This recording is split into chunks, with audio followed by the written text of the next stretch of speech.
Wingardium Leviosa. Wearing a wizard's hat, Vainqueur unleashed his hoard-shattering magic, to bring back life to a barren land with a swipe of the hand. And nothing happened. The dragon let out a frustrated snarl, punching the fields with his fists. The golem farmer laboring them with a plough stopped to complain, "Your Majesty, you're damaging Rollo's cultures. Then tell magic to be less difficult." Vainqueur replied, throwing away the wizard hat in frustration. It had done nothing to help. The dragon would have rather flown all the way to the dark forest and burn it to the ground, but first, he had to fulfill his bet with Ice Fang. He needed to farm as much gold as possible before Halloween, so he could put his rival in his place. Afterward, the fairies would learn the pecking order as well. "Minion, I have learned that by looking to the stars, we lose sight of what matters closer to us," Vainqueur ranted, more for the pleasure of listening to his own perfect voice than his audience's sake. "Also, I believe the moon must be destroyed." "Rollo agrees," the golem answered, before adding a tiny bit of farmer wisdom. "Better to labor the earth under one's feet, than hope for greener pastures in space. Which is why instead of pursuing quests on the moon, I will turn to other continents instead." Vainqueur agreed, his dragon spirit ignited. His favorite minion had told him about exploration fleets to discover new lands, full of treasures, items, and new levels to claim. If even manlings turn to the sea in search of new lands, then VNV shall lead the way. Also, I believe the moon must be destroyed. Against his better judgment, the dragon could not resist the urge to gaze at the skies, glimpsing the shadowy roundness of the evil planet moon above him. The dreadful feeling of invisible hands crawling on his back overwhelmed Vainqueur, as terrible nightmares flared to life in his mind. The very sight of the cursed celestial object brought back flashbacks of his near-death experience. He felt his very heartbeat accelerate. His breathing grew shorter. The shadow of lead put its frosty fingers around his imperial neck to squeeze it. With an act of extreme willpower, Vainqueur managed to turn his eyes away from the moon, but his wandering mind could not escape the horrors he had foreseen there. Channeling all his pain and sadness and frustration, the dragon poured all his feelings in a final spell, extending his hands in a dramatic fashion. Wingardium Leviosa. And for the first time since he began practicing the ancient art of wizardry, the earth shook on its own, without the dragon having to beat it first. Fueled by his boundless power, a small seed pierced through the earth, revealing a small beanstalk growing. "I did it!" Vainqueur gloated, although slightly vexed the beanstalk didn't turn golden. "I did it! I am a wizard! Congratulations!" By finally casting an earth-shattering spell after weeks of unrelenting training, you earned a level in Geomancer. You earned the Geomancy class perk, plus 20 SP, plus 1 int, plus 1 LCK. Geomancy, spell, 0 SP. You unleash a powerful magic effect whose effects are based on current field and weather. Not even the disappointing stat gains could destroy Vainqueur's mood.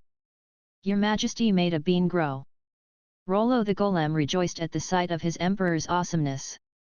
"I promise you, tinfoil farmer," Vainqueur said. "When I am done, my whole empire will be covered in beans." "Apologize." Croissant glared at Victor, chained in his cell. His sister stood next to the vizier, a basket full of meat in hands. "Look, I admit I treated you like crap," Victor said. "Although I only did so because you treated me like crap first. So the two cancel out one another?" Chocolatine asked, hopeful. A regime of healing spells had allowed her to regain her cheery disposition. "No," Victor replied, focusing back on Croissant.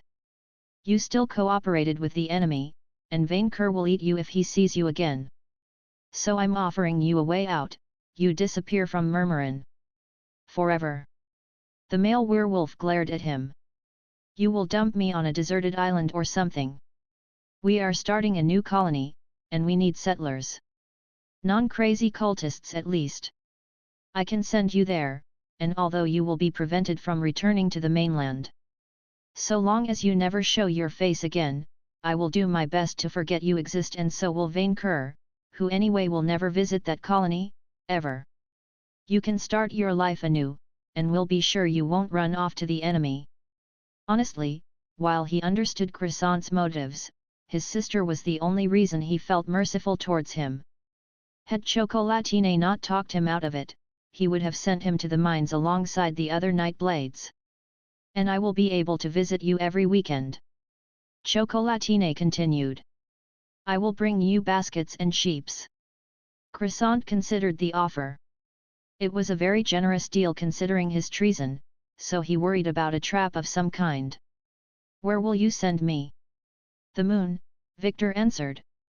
Croissant chuckled, albeit without mirth. "Good one." "The moon," Chocolatine confirmed. "We have a portal to it." Poor Croissant remained in denial about his terrible fate. "No, seriously, where?" "You leave tomorrow, Croissant," Victor replied, leaving the cell alongside Chocolatine.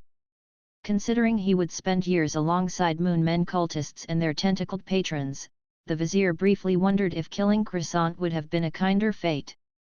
"Thanks for sparing him, Vic," Chocolatine told him after he closed the door behind them, before giving him a cute wink. "I know my brother can be frustrating sometimes, but he has a good side too. I'm sure he will learn." The vizier doubted it, although he kept his true thoughts quiet. "You're holding up?" Victor asked her, concerned for her health. Especially since she suffered from her wounds trying to defend him. "Allison patched me good," the she-wolf replied. "But I wouldn't mind a thorough examination." She approached to kiss him, but the courageous vizier took a quick step back.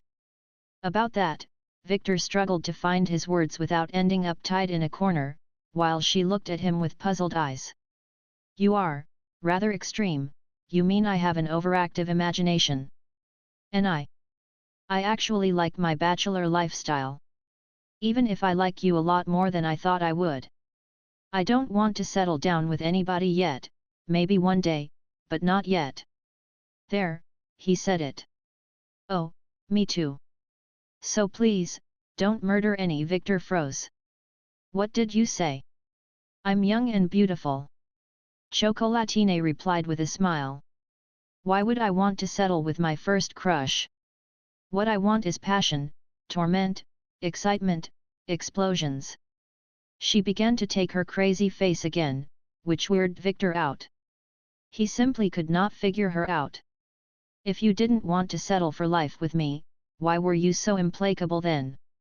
"Because you never stopped looking past our friendship," Chocolatine replied, having naively misinterpreted things. "I was sexually starved because my brother wouldn't let any boy near me, and when I saw you brimming with authority, I could not resist. There are so many things I want to try, like the whip-knife combo." "I would rather avoid that part," Victor said, mindful of his health and sanity. "But I get very jealous and clingy if I am frustrated," Chocolatine complained. So either he submitted to her insane appetite and she wouldn't get jealous, or he didn't, but the obsession cycle would repeat all over again. Victor had parked his car in the forbidden lot, and now he had to live with the fine.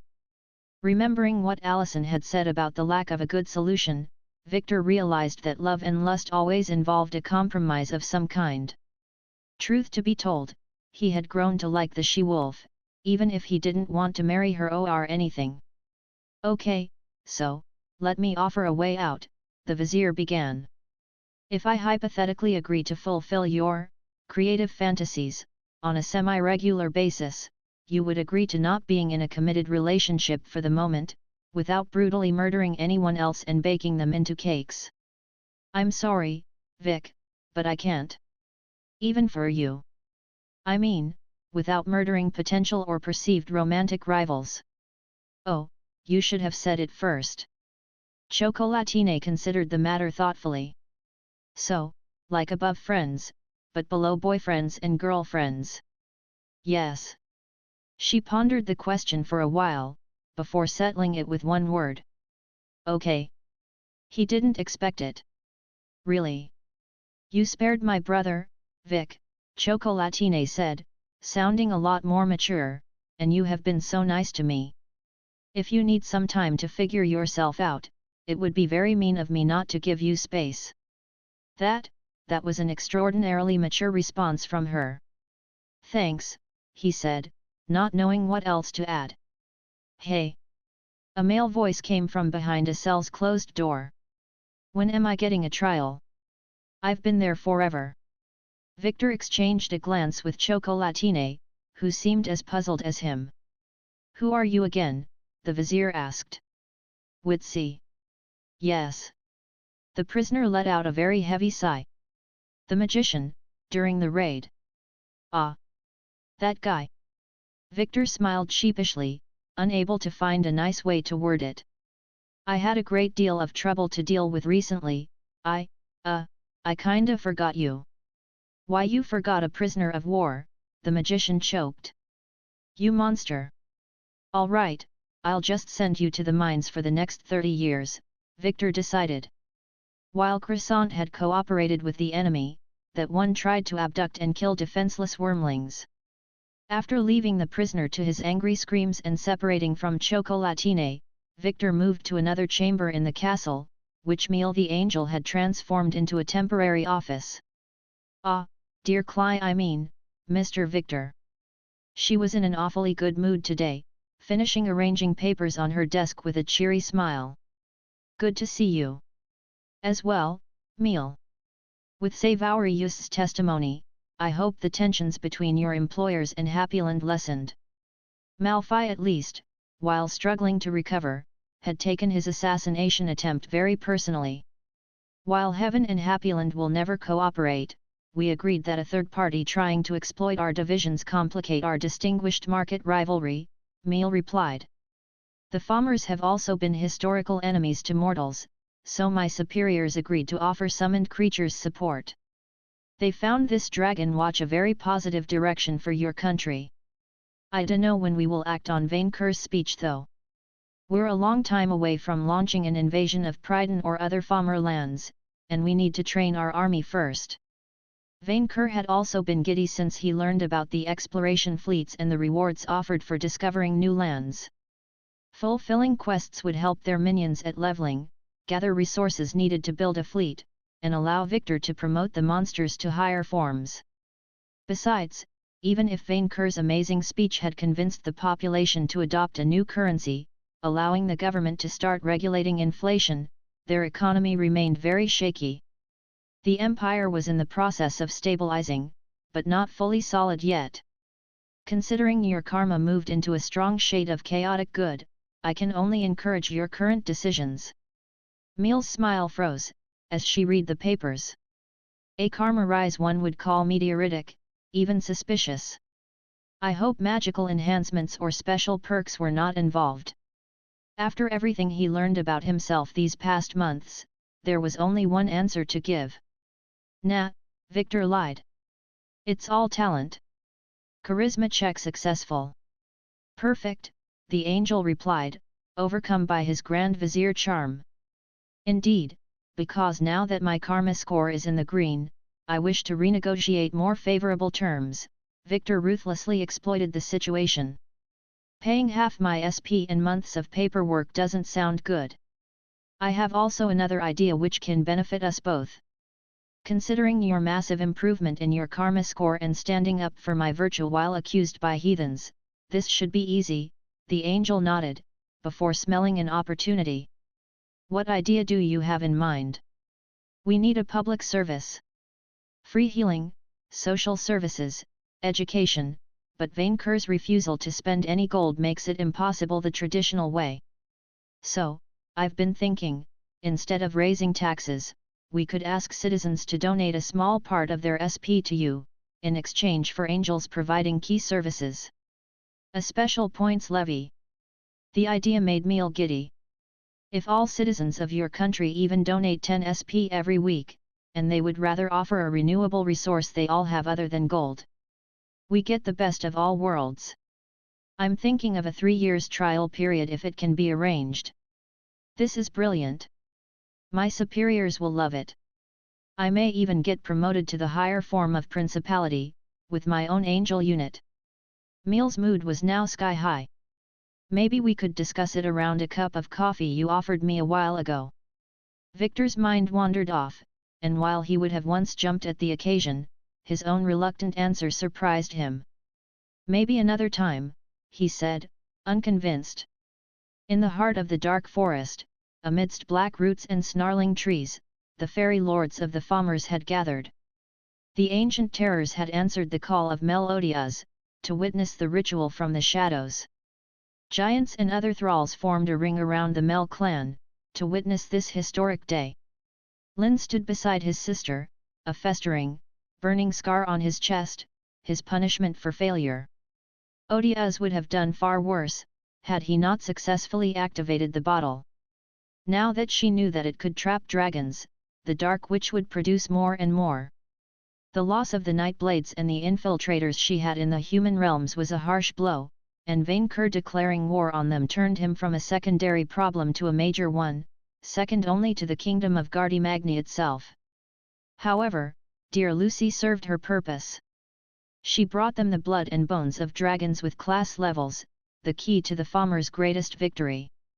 If you cannot beat them, become them, Melodia's thought, as her father presented his newest creation, a shield of dragon bones, coalesced blood, and solid darkness, whose power eclipsed anything the witch had ever seen. The wicked fairy could sense its vile energies saturate the air. Behold the greatest of artifacts, the perfect blend of fairy work and dragon craft, Magmel congratulated himself, festering in his pride. The soul crest. Melodiaz raised an eyebrow in doubt but claimed the item as her own anyway. Her fingers touched its cold surface, letting its power activate. She felt something slip inside her flesh, a strange light fill her icy heart. An artificial, black soul born of dragon blood, taking root in her empty shell of a body. She felt whole, in a way she could not properly describe. Did it work? Magmel asked his daughter. Mayhaps. Melodiaz glanced at her mortal thralls in silence, before counting them. Ina, Mina, Mina, the witch's eyes settled on a cyclop. Mo, I won, the giant asked. What did I win? Instead of answering with words, Melodiaz cast a spell and impaled him through his heart with a spike. The dead thrall collapsed on the trees, his sweet red blood spraying the roots, its kindred cowered in dread at the sight. Congratulations! A strange, blue screen appeared to reward her good work. Thanks to your deadly, arbitrary approach to employee motivation, you earned a level in the infamous Tyrant class. You earned the Tyranny class perk. Plus 30 HP, plus 10 SP, plus 1 STR, plus 1 AGI, plus 1 CHA, plus 1 LCK. Tyranny, if you inflict damage, your victim has a 10% chance of being afflicted by the terror ailment. Ha, ha, a bellowing sound came out of Melodia's throat, beyond her control. It was a strange, new sound, yet a pleasant one. Ha ha ha, sister, you are. Lin took a step back in dread. Laughing. Melodia's cackle transformed into a cruel, cold laugh, chilling her slaves and guests into silence. The newfound power, and the death of the thrall, had filled her with a new feeling, an emotion she had seen the mortals experience, without ever understanding it before. Joy. She had to feel it again. End of Volume 2.